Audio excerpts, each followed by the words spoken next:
이제 첫날 보자마자 아침에 보고 와서 후기를 간단하게 남겼는데 스포일러가 있을 수도 있고, 그리고 오자마자 바로 이제 이야기를 한 거기 때문에 얘기 못한 부분도 있고, 약간의 온도 차이가 저랑 있는 분들도 많이 계시고, 물론 재밌게 보시는 분들도 되게 많은데, 이렇게 또 온도 차가 좀 날 때마다 또 후기 남기니까. 아니 근데 저는 뭐 항상 말씀드리지만, 난 재밌게 봤는데 너네 재미없다고? 내 말이 맞거든? 이러려고 이제 남기는 게 아니라요. 아, 여러분들은 좀 별로셨나요? 저는 근데 이런 포인트들 때문에 좀 재밌었어요. 이런 의도예요. 그러니까 이걸 또 남긴다고, 와, 이 새끼 또 지 혼자 발작 걸려가지고 또 지 말이 맞다고 졸라 우기려고 또 후기 남기네. 이렇게 오해하지 않으셨으면 좋겠다. 왜냐면은 재미없게 보신 분들도 이해한다니까, 저는. 재미없게 볼 수 있지. 지루할 수 있고 별로일 수 있지. 근데 이제 저는 어떤 것 때문에 이걸 재밌게 봤냐, 이런 것도 얘기할 겸 후기를 남기는 거니까, 참고로 저도 그냥 여러분들과 똑같은 한 명의 관객일 뿐이다. 뭐 어떤 깊이나 내 말이 맞는 것도 아니고 제 말이 정답도 아니고. 그래서 이제 스포일러까지 넣어서 어떤 포인트에서 이제 이게 재밌었냐. 일단 저는 예고편이나 우리가 추측할 수 있는 부분들이 어쨌든 복제 인간이 나오는 거잖아요. 근데 거기서 이제 우리가 이제 모르는 부분, 영화를 보지 않으면 모르는 부분이 17과 18이 공존하게 되면서부터 시작되는 이야기잖아요. 저는 물론 앞에 부분도 너무 흥미로웠고, 왜냐면 이 세계관이나 그걸 풀어나가는 방식들이 너무 흥미로웠는데, 그 멀티플이 이제 나오면서 그때부터 시작되는 이야기들이 더 흥미로웠습니다. 저는 오히려 그래서 저는 초반부 중반부도 재밌었지만 그때부터 이야기들이 저한테는 훨씬 더 새롭고 재밌었다. 이 말씀을 좀 드리고요. 그리고 저는 항상 영화를 볼 때 제가 생각하지 못했던 이야기나 새로운 이야기, 혹은 제 뒤통수를 한번 때리는 그런 이야기들을 해줬을 때 굉장히 제가 재밌어 하거든요. 이 영화가 약간 그런 느낌이 있었어요. 누군가는 뻔한 이야기라고 생각할 수 있지만 저한테는 되게 신선했어요. 일단 분위기가 되게 좋았어요. 되게 잔인한 이야기인데, 사실 얘가 물건처럼 다뤄지고 계속 죽고 사람들이 그걸 그냥 아무렇지 않아 하고 실험체처럼 이제 다뤄지는 거잖아요. 근데 그걸 되게 유쾌하게 풀어낸 방식 자체가 굉장히 좋았다. 일단 이 말씀 드리고, 사실 이걸로 되게 앞에 영상에도 말했지만 어둡거나 잔인하게 묘사하려면 충분히 그럴 수 있고, 오히려 그렇게 하는 게 더 자연스러울 수 있어. 하지만 이 영화는 그렇지 않았다. 그래서 그 분위기가 너무 좋았고, 그래서 좀 가볍게 열린 마음으로 볼 수 있었고, 제가 일단은 이 영화에서 가장 인상 깊었던 게 여자 주인공이죠. 나오미 에키 씨가 연기한 나샤. 이 나샤라는 인물이 굉장히 좋았습니다, 저는. 제가 이제 사랑 이야기가 굉장히 인상적이었다고 이제 말씀을 드렸는데, 뭐가 인상적이었냐면은 사실 둘이 사귀잖아요. 근데 생각해봐, 잘 생각해보면 사실 얘랑 사귀는 건 쉽지 않아요. 여기 영화에서는 되게 뭐 그냥 자연스럽게 둘이 눈 마주쳐가지고 사귀고 둘이 뭐 할 거 안 할 거 다 하고 이렇게 나오지만, 사실 가만히 생각해보면 이 주인공 미키랑 사귀는 건 쉽지 않아요. 왜냐면 얘가 일단 여기서 실험체야. 그냥 맨날 죽는 애야. 계속 죽는다고. 그냥 여러분들이 이 여자라면 이 남자랑 사귈 수 있어요? 나 쉽지 않을 것 같거든. 일단 받아들이기가 쉽지 않잖아. 죽고 내일 다시 태어나는 애인데 얘가 얘인 것도 사실 받아들이기 쉽지 않고, 일단 그거 자체가 저는 되게 느낌이 있었고, 그래서 같이 잘 사귀고 이렇게 지내는데, 사실 저는 처음에는 갖고 노는 줄 미키한테 미안한데 그냥 갇혀있는 공간이고 하니까 그냥 유희로 이제 만나는 느낌? 뭐 그런 느낌이지 않을까라는 생각도 했어요. 왜냐면 미키도 워낙 찐따니까. 나중에 반전이 있긴 하죠. 그렇게 지내는데 조금 제 생각이 달라졌던 거는, 가만히 생각해보면 일단 얘랑 사귀는 것 자체가 쉽지 않은 일인데, 어쨌든 긴 시간 동안 둘이 사랑하면서 되게 잘 사귀었고, 그리고 실제로 미키도 얘한테 엄청 의지하고, 그리고 이제 멀티플이 나오면서부터 되게 흥미진진해지는데, 사실 생각해보면 내 남자친구라고 하지만 17, 18이 나왔어. 동시에 있어. 이거 쉽지 않거든요? 근데 대하는 방식이 저는 굉장히 재밌었어요. 나 같으면 그래도 17이 아니야? 그러니까 상식적으로 일단 18은 성격도 다르고, 기본적으로 17이 나랑 오래 지냈잖아. 계속. 그리고 나한테 가장 익숙한 사람이잖아. 근데 17, 18을 다 받아들여. 선입견 없이, 편견 없이. 왜냐면 처음에는 그냥 얘가 그냥 그런 애인가 보다 이렇게 생각했는데, 나중에 이제 밝혀지는 얘의 어떤 순애보적인 사랑 이런 걸 다 이제 보고 나니까 얘가 이제 좀 달리 보이는 게 뭐냐면, 그냥 얘는 얘를 너무 사랑하는 거야. 제가 생각한 겁니다. 얘는 그냥 정말 찐 사랑인 거야. 그래서 17이건 18이건 19건 20이건 상관없어. 얘가 미키니까. 자기한테 똑같은 사랑인 거지. 난 그렇게 받아들였어. 그래서 저는 처음에는 그냥 미치네? 약간 좀 사이코 같은 면도 있는 애?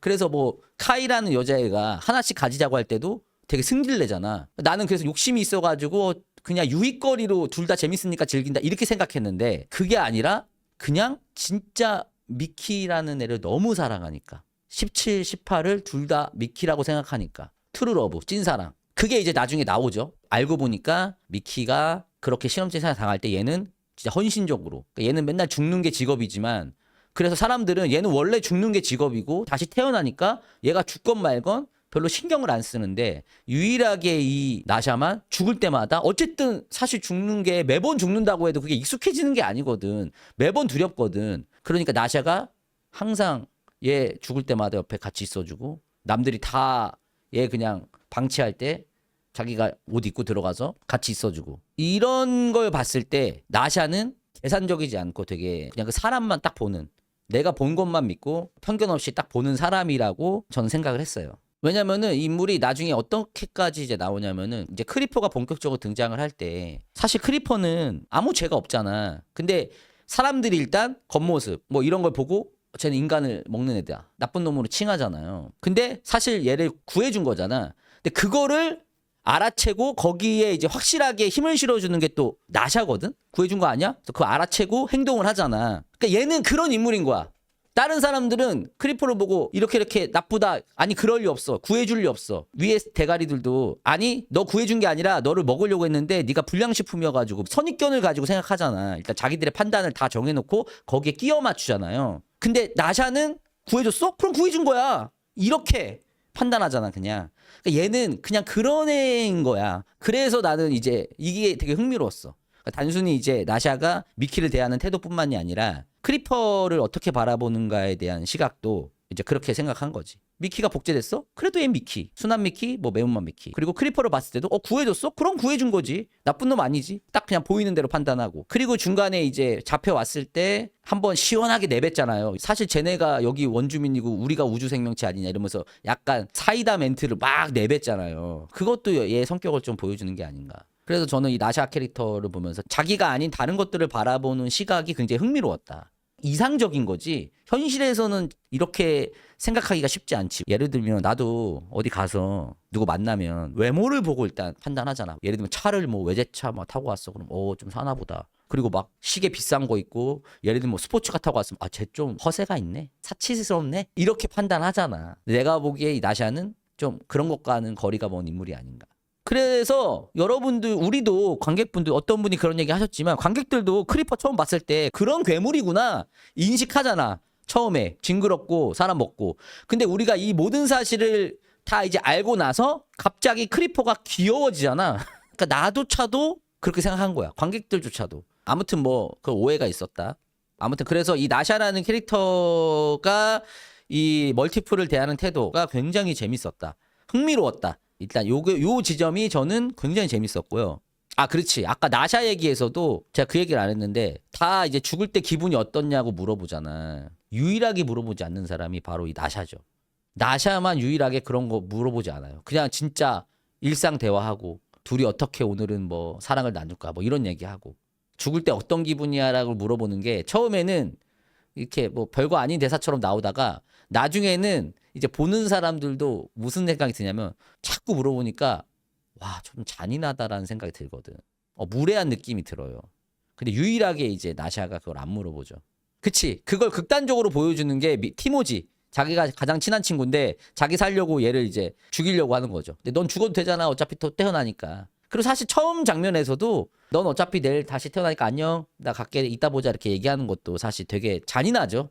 처음에는 그게 재밌어. 그게 첫 장면에 나오고 중간에 한번 나오잖아. 더 나오잖아. 이게 플래시백 돼서 옛날 이야기로 와서 그 장면이 중간에 한번 더 나오잖아. 티모가 그렇게 얘기하는 게. 근데 그 처음의 느낌하고 중간에서 티모가 그럴 때랑 살짝 느낌이 달라. 왜냐면 처음에는 그냥 이게 첫 장면이니까 아, 웃기다. 하하하 이렇게 되거든. 왜냐면 그러네. 얘 다시 태어나는 애구나. 이런 설정이구나. 재밌네. 이렇게 보이다가 중간에 나올 때는 좀 그래. 왜냐면 우리가 이제 미키라는 애한테 약간 몰입이 살짝 되니까 나중에 이 내용을 조금 이제 몰입해서 볼 때 티모가 그런 거랑 처음에 우리가 모르고 볼 때랑 또 이게 다르더라고. 그것도 되게 재밌고. 같은 장면을 봐도. 그다음 두 번째 포인트는 멀티플을 표현한 방식이 굉장히 재밌었습니다. 혹자는 이 복제 인간에 대해서 막 이제 뭐 그런 폐해나 이런 것들이 너무 뻔하다. 그런 것들은 다른 영화에 나왔다.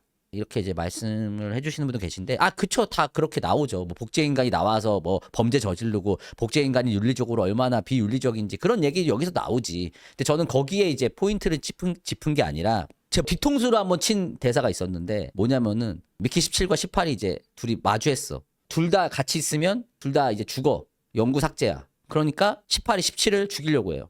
왜냐면 18이 좀 더 성격이 세니까. 매운맛이니까. 그래서 죽이려고 하니까 17 입장에서는 그냥 죽어도 되거든 사실. 그리고 매번 죽었으니까. 죽어도 다시 태어나니까. 어차피 사실 그렇잖아. 죽어도 상관없잖아. 근데 18이 이제 17한테 물어봐요. 야, 너 그냥 죽으면 되지. 왜? 그리고 계속 죽어왔잖아. 근데 여기서 17이 무슨 얘기를 하냐면, 맞아. 나 맨날 죽었어. 근데 그때는 죽어서 다시 태어나도 그게 난 것 같아. 근데 지금은 다르다는 거야. 그러니까 내가 원래 기존에 죽었을 때는 내가 죽으면 이 세상에 내가 없었고 다시 태어나면 이제 내가 태어나는 거라서 나인 것 같았는데 지금 내가 죽어도 18 네가 있잖아. 그러니까 내가 다시 태어나도 이제 내가 아닌 것 같다는 거야. 연속성이 없다는 거야. 이어지지 않는 것 같다는 거야. 그때 나도 그 부분을 생각 못했어. 그렇겠네? 진짜네? 내가 순간 나도 그 17이 돼서 그래. 내가 지금 죽었어. 근데 내가 있어. 그리고 다시 태어나. 그럼 그건 내가 아닌 것 같은 거야. 생각지 못한 부분이었어, 내가. 사실 그런 식으로 따지면 얘가 원래 죽어서 다시 태어난 것도 내가 아니거든. 근데 그건 거야. 유일한 나. 그러니까 사실 15도 16도 다 다른 거거든. 따지고 보면. 근데 어쨌든 15가 죽으면 이 세상에 이제 미키라는 사람은 없어. 근데 16이 태어나면 또 다른 미키라 하더라도 어쨌든 유일한 미키니까 난 거 같아. 근데 17 입장에서는 내가 지금 죽어도 18이 있는 거야. 그러니까 이제 다시 태어나면 내가 아닌 것 같은 거야. 그래서 나는 거기서 약간 뒤통수 맞았어요. 그래가지고 아마 관객들도 그냥 둘 중에 한 명 죽으면 그래 괜찮지. 이렇게 나도 속으로 그래 17, 18 있으면 그래 둘 중에 하나 죽으면 안 걸리고 멀티플 안 걸리고 살 수 있는 거지. 이렇게 생각을 해봤거든. 근데 그게 아닌 거야. 당사자 입장에서는 연속성이 없는 거야. 내가 이제 아닌 거야. 내가 끝나는 거야. 그런 생각이 들 수 있겠다.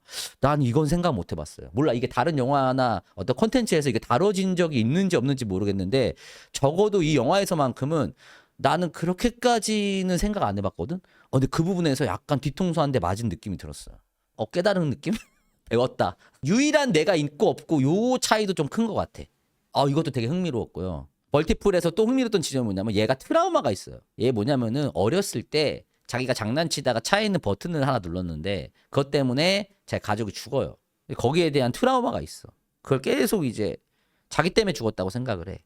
근데 이제 17하고 18이 있잖아. 근데 그 얘기를 꺼내요. 둘이 있을 때. 자기는 그것 때문에 뭐 힘들다 이런 얘기를 하니까 18이 야, 그거 네 탓 아니야. 그건 자동차 결함이 있어서 그래. 그거 밝혀졌잖아. 네 잘못 아니야. 이렇게 위로를 해준단 말이야. 와, 근데 여기서 좀 난 또 왔던 게 뭐냐면 이런 말은 많이 해. 예를 들면 우리도 뭐 하면은 괜찮아. 네 잘못 아니야. 한단 말이야. 주변에서. 근데 사실 어떻게 생각할 수 있냐면 네가 내 입장 돼봤어? 할 수 있잖아. 네가 뭘 알아. 아니 얘 입장이 돼봐야 그 사람의 입장이 돼봐야 할 거 아니야. 근데 이 위로는 좀 다른 거지. 왜냐면 얘는 얘거든. 17의 모든 기억이 18에도 있단 말이야. 얘가 얘야 그냥. 그러니까 진짜 위로인 거야. 진짜 위로. 찐. 내가 나한테 하는 위로. 왜냐면 이거는 나샤가 옆에 와서 미키야 네 잘못 아니야. 이렇게 해도 이거는 미키한테 위로가 아니야. 왜냐면 나샤가 아무리 나를 사랑해도 넌 그거 안 겪어봤잖아. 모르잖아. 내 기분 모르잖아. 이렇게 된 거라고. 하지만 미키 18은 달라. 나거든. 이게 좀 오더라고 나는. 되게 저는 인상적이었어요. 진짜 하는 위로. 내가 좀 그런 거를 좀 조심스러워해. 누구한테 누가 막 안 좋은 일 있으면 야 별거 아니야. 야 다 지나간다. 야 괜찮아. 근데 물론 고맙지 그런 얘기 하는 게. 근데 사실 그게 진짜로 와닿지 않을 수 있거든. 물론 위로를 하시는 분들은 정말 걱정돼서 그렇게 하는 위로지만 그게 안 와닿을 수 있거든. 근데 여기서는 이게 찐인 거야. 사실 현실에 없잖아. 그러니까 얼마나 공허한 말이냐. 책에서 나 자신을 사랑하세요. 너 자신을 학대하지 마세요. 근데 나는 그게 되게 공허하다고 생각하거든. 어떻게 그걸 어떻게 하냐고. 그러니까 나 자신을 사랑하래. 나 자신을 학대하지 말래. 근데 머릿속에 계속 나 때문에 그런 거야. 나 때문에 벌어진 일이야. 이렇게 생각할 수 있잖아. 맞잖아. 아 그렇잖아. 나도 나를 모르겠는데 자기 객관화를 해라. 너가 어떤 사람인지 정확하게 너 자신 거울로 봐라. 뭐 이런 얘기 많이 하잖아. 아 이게 쉽냐? 안 되잖아. 아무리 내 잘못 아니야, 내 잘못 아니야. 혼자서 그걸 생각하는 것 자체가 이미 내 잘못인 거야. 내 잘못 아닙니다. 가로 열고 내 잘못, 내 잘못. 이렇게 하고 있는 거잖아. 너무 어려운 일이란 거야, 그러니까 나는. 근데 여기서는 찐이야. 얘가 하는 말은 정말 찐인 거지. 공허한 말이 아닌 거지. 그래서 이 멀티플에서 나오는 이런 이야기들, 그러니까 뭐 복제 인간의 윤리적인 문제, 저는 이거는 여기서 중요하지 않다고, 저는 미키 17에서 그런 이야기들은 사실 저한테는 그렇게 중요하지 않은 이야기로 생각을 했거든요. 오히려 뭔가 되게 휴머니즘적인 드라마 같은 이야기들이 저는 오히려 더 흥미로웠어요. 그래서 저는 어찌 보면 이건 미키에 대한 성장 드라마 같은 생각도 들었어요. 그래서 마지막에 미키 17, 18이 아니라 이게 치익 바뀌잖아. 17이냐 18이냐로 막 왔다 갔다 하잖아. 미키 나오고 17, 18 그러다가 마지막에 미키 반스로 딱 나오잖아, 이름이. 그러니까 이제 뭔가 이 이야기와 함께 마지막에는 자기를 찾는 자기를 찾은 거잖아, 이제. 복제 인간이나 뭐 자기 직업 이런 게 아니라 그러니까 자아를 찾는 과정이라고 하면 그러니까 너무 이건 있어 보이는 표현인데 뭐 그런 식으로 표현하면 될 것 같아요. 그러니까 약간 저는 힐링 영화 이걸로 뭐 SF도 여기 있고 온갖 풍자나 은유도 있고 우화 같은 요소도 있고 그렇게 보이지만 저는 그냥 힐링 영화라고 판단을 했어요. 그러니까 사랑 영화이기도 하면서 로맨스 영화이기도 하면서 힐링 영화. 저는 그렇게 받아들였습니다. 저한테는. 누군가는 또 다르게 받아들이겠지만. 그래서 여자친구 나샤를 통해서 1차적으로 자기를 지키고 무너질 수 있는 자기를 버티게 해준 게 나샤고, 그리고 거기서 한 발 더 나아가서 미키 18을 만나서 온갖 트라우마를 벗어나면서 한 단계 도약하는 그런 어떤 힐링 영화이자 성장 영화이자 로맨스 영화로. 그래서 저는 굉장히 재밌게 봤고 그래서 S를 드렸다. 그러니까 한 방이 없다는 거에 대해서 뭐 반전이 없고 이런 게 아니라 소위 말하는 텐션, 갈등 구조나 뭐 어떻게 되긴 저 어떻게 되는 거야 막 이런 거다. 한 방이 없다는 거는 이제 그런 의미였어요. 텐션이 엄청나게 이거를 꽂아 넣는 영화는 아니기 때문에. 그리고 사실 제가 이제 엔딩에 대해서 말씀을 드렸는데 엔딩이 그동안의 봉준호 영화와 달라서 좋았다라는 말은 그동안의 엔딩이 마음에 안 들었다는 게 아니라 봉준호 감독님의 영화를 보면 좀 찝찝하잖아요. 끝에가 마무리가 뭔가 똥 싸고 안 닦은 것 같은. 근데 그게 나쁘다는 게 아니라 또 그게 어울리는 주제고 이야기들이 굉장히 날카로운 시선도 있고 그런 것들이 있잖아. 그리고 뭔가 보고 나오면 좀 기분이 좀 안 좋고 뭐 그런 게 있잖아. 저는 근데 그게 이번에 새로운 시도를 했다고 보진 않고요. 이 주제와 어울리게 하려면 저는 이런 엔딩이 맞다고 보는 거지. 그래서 좋았다는 거야, 엔딩이. 그러니까 기존의 영화와 다른 이야기잖아. 저는 그냥 그렇게 생각하거든요. 봉준호 감독님의 영화 중에 가장 따뜻하고 힐링이 되는 영화이기 때문에 그래서 좋았어요. 그리고 거기에 걸맞는 엔딩이잖아. 따뜻한 이야기니까 깔끔한 엔딩. 해피엔딩이죠. 미키 반스라는 이름을 찾고 깔끔하게 마무리되는, 그리고 심지어 여기 있는 외계 생명체 크리퍼랑도 어울리면서 잘 사는. 그리고 뭐 그 밖에 그런 거 있잖아. 그러니까 얘가 어느 정도 취급을 받냐면 여기서 그 사령관 만나서 식사하는데 얘를 이제 죽여야 된단 말이야. 죽이려고 한단 말이야. 어차피 다시 태어나니까. 근데 총으로 이렇게 쏘려고 그래. 그러니까 와이프가 뭐 하는 짓이야 막 이래. 그럼 보통 아니 왜 사람을 죽여요 이렇게 나올 것 같잖아. 내 카펫에 피 튀기잖아요 이렇게 한단 말이야. 딴 데 가서 죽이라고. 그러니까 그런 부분들도 재밌었어. 그러니까 그게 되게 블랙 코미디적이지만 어찌 보면 되게 슬픈 장면이잖아. 얘가 어떤 취급을 받고 있는지. 그런 부분들이 이렇게 여기저기 이제 퍼져 있고 뭐 계급사회? 근데 저는 이 영화에서 계급사회에 대한 비판 이런 게 기생충 마냥 노골적이진 않다고 봐요. 그냥 그걸 그냥 슬쩍 넣은 정도. 저는 그냥 그래서 이 영화의 주된 내용은 그냥 이 미키라는 인물의 성장 영화. 저는 그냥 그렇게 받아들였습니다.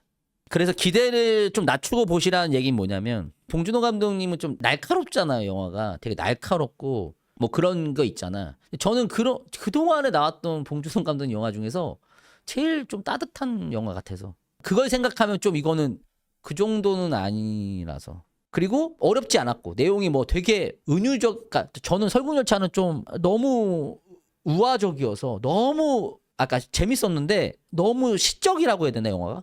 너무 시적이야. 좀 대중적이진 않다라는 생각이 들었거든요. 너무 노골적이어서 오히려. 근데 설국열차 재밌는 영화입니다. 근데 봉준호 감독 영화 중에서는 저는 아래로 이제 생각을 하기 때문에 뭐 그런 의미에서. 근데 이거는 저는 대중적이라고 생각한 이유가 그것보다는 훨씬 더 그냥 이야기도 쉽고 그래서 이제 말씀드린 거예요. 저는 그래서 이제 제가 세군열차나 옥자보다 이게 훨씬 더 재밌다라고 말한 부분이 그런 거였고, 저는 그리고 크리퍼들이랑 소통하는 것도 재밌었어요. 약간 저는 컨택트 보는 것 같았어요. 약간 귀여운 컨택트? 컨택트도 보면은 영화가 그 외계인 내려와가지고 소통하는 거잖아. 근데 물론 그건 결이 완전 다르지만. 번역기 만든 과학자 귀엽죠. 그 번역기 만든 과학자가 유일하게 그래도 그 과학자 중에서 그래도 미키를 좀 생각하는 과학자야. 이렇게 엎어지려고 그러면 이렇게 막 잡아주고 그분도 매력 있으시죠. 아무튼 저는 그래서 이 미키 17을 이런 포인트에서 이제 재밌게 봤다라는 말씀을 드리고 이건 확실한 것 같아요. 영화표 값이 전혀 아깝지 않았어요. S기 때문에 당연히 아깝진 않지만 이 정도 만듦새는 그러니까 저는 그건 동의 못 하겠어요. 다른 건 다 이해해요. 이 영화에 대한 평가는 다 동의하는데 망작이다 혹은 뭐 쓰레기 같은 영화 이런 건 동의 못 하겠어. 그러니까 제 기준에 망작, 뭐 쓰레기 이 정도 나오려면요. 그 애초에 영화의 어떤 기본이 안 된 느낌이어야 돼. 근데 너무 요즘에는 그냥 자기 마음에 안 들면 너무 극단적으로 가는 것 같아. 와 개꿀잼, 와 쓰레기 이거밖에 없는 것 같아. 중간이 없어. 그러니까 제 기준에 망작 느낌이 나려면 가문의 영광 리턴즈 같은 영화 진짜 이거는 너무 성의 없다. 그 정도는 돼야 극단적으로 이제 내가 재밌으면 와 갓띵작 재미없으면 쓰레기 이렇게까지 표현은 좀 그렇지 않나. 그 중간이 있잖아. 어느 정도 타협할 수 있는 뭐 장단이 있고 다 모든 영화는 장단이 있고. 아무튼 그렇습니다. 미켈치 여기까지. 구독 좋아요 한 번씩 부탁드리겠습니다. 댓글 많이 달아주시고요. 악플은 노노해.